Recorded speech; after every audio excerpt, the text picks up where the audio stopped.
It seems the airlines are always changing their carry-on luggage rules if you fly this, so you know this. With recent talk, though, of even further reducing what we're allowed, if you or someone you love is planning a trip, making sure you're up to speed on the latest rules really can mean the difference between a smooth, stress-free flight and the ones that are not. So here with what you need to know is Shari O.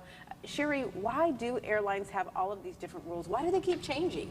Well, Holly, actually the FAA and the International Air Transport Association have rules that apply to everyone equally, but the airlines supplement that with policies that are largely driven by increasing revenue without losing customers. So back in 2008, for example, the airlines began charging us to check our luggage in order to generate revenue, and of course that's when we all started carrying on our luggage. The problem is that around the same time we saw several airlines consolidating with each other, and then we saw flights consolidating, and then they added more seats to those planes so that they could fit more passengers on them. So now we're stuck with a situation where you could easily get on a plane that's accommodating 180 passengers, but only has room for 125 carry-on pieces of luggage.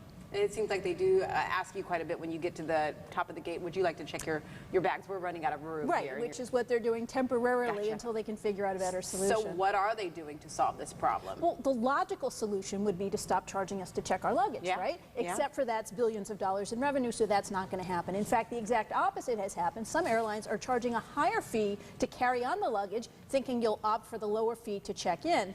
We also see, again, you mentioned the International Air Transport Association is proposing that they reduce the size of allowable carry-on luggage. We see airlines like Delta, for example, coming up with experiments with early valet, where their staff actually loads your carry-on luggage beforehand, thinking that they can fit more luggage in more quickly than the passengers can do.